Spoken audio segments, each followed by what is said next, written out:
The object of the Insect Infestation game mode is to kill all of the opposing team's queens while protecting your queens. Each of the queens counts as a spawn point in the game, so they're very tough to kill.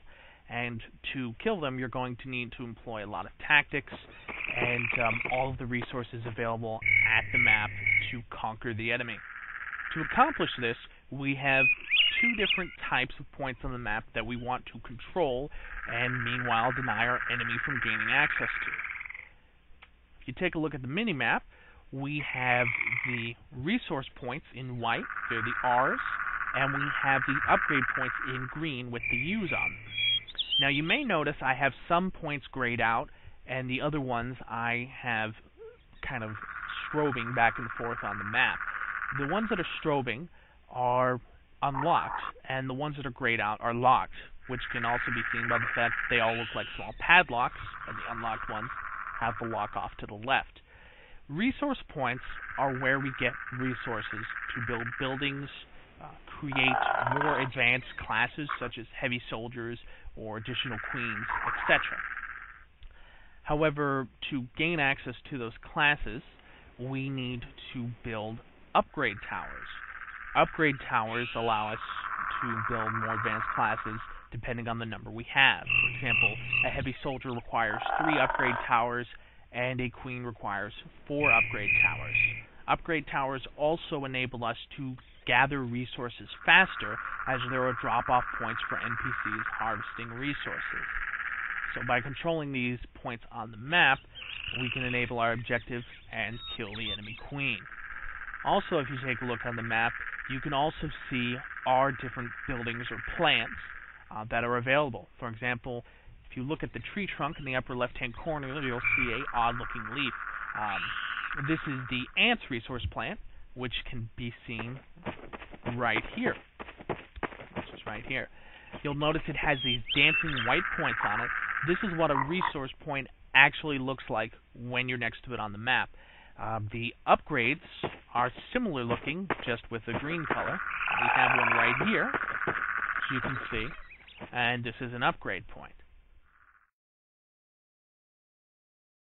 Now, I've spawned as a builder to demonstrate more about upgrade points and resource points. To utilize a resource point, for example, as you can see, we have a resource plant on top of it. Resource points are unusable until you build a resource plant onto them.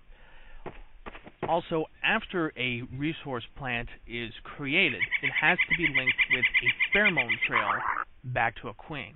Now, pheromone trails throw a lot of people up. Pheromone trails are quite simple once you get to the idea. Basically, they have to be linked back to a queen somehow. However, they can be networked together with other upgrades, other resources, etc., just as long as the path somehow, through all the different connected points, makes it back to a queen. So, we'll just go ahead and start our first pheromone path. To do so, we go up to the beginning of our path, like this plant, and we hit the Add Pheromone button. And you'll notice my location pops down. That means the first pheromone has been made. And I'm going to zoom out here so you can see me laying these. And I move a little bit away, then I hit the pheromone button again. A small little green cloud appears. If I was a termite, it'd be a red cloud. These are the points that tell the NPCs where to go to harvest resources. Now, there's only so far you can go to lay your next one. You see, if I go too far away, I get an error message. So I just hit pheromone again and again, making a small path of dots from my resource to my queen. Then when I want to end it, I go to my queen, face her, hit pheromone. You'll notice my pheromone path in the upper left-hand corner disappeared, and my dots are now connected to line. That means the pheromone path is complete. Once it's complete, NPC workers will appear. See, there he goes. They'll run up to the plants, pull a resource off it, follow the path back, and then bring it to the queen. And you'll notice my resource resources just went up.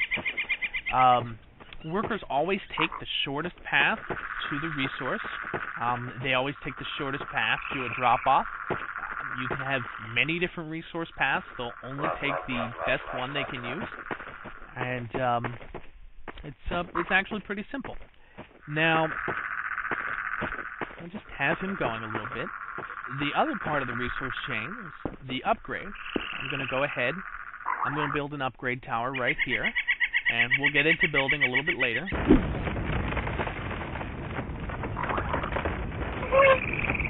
And I'm going to link, assuming I get this right here,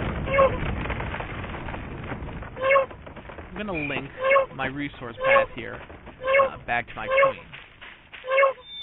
I want to make the shortest path possible, and also one that isn't going to confuse the NPCs, as you can see they're quite stupid, to get back to the queen.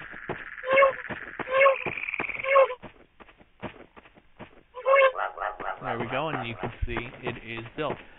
Now, you may be wondering why exactly I want to do this. Well, this upgrade tower actually functions as a drop-off point for resources. Since it's linked back to a queen, an NPC worker can actually drop off a resource at the upgrade tower, and it'll end up in our resource pile. This is good, because the less travel our NPCs have to go from the resource to a drop-off point, the quicker they'll gather, and the better we'll be. I'll put another resource here. And I'll go ahead and I'll link it back to my other upgrade tower, because we want to have a continuous network path. Now, it doesn't have to be upgrade to upgrade. You can also link upgrades to resources, anything so long as the path is complete and the NPC can get to what we have. You'll also notice our HUD has changed and shows we now have one resource tower. We'll have two in a second here. Now, another thing when you're linking the pheromone paths you'll see are these arrows. These are burrow paths. These are where NPCs go. It kind of teleports them to the other arrow. And they only go to the nearest arrow when they teleport. See? This one's here, so the NPCs will go here. Now, you can link from one arrow to another, for example. Once again, the NPCs are always going to take the shortest path possible.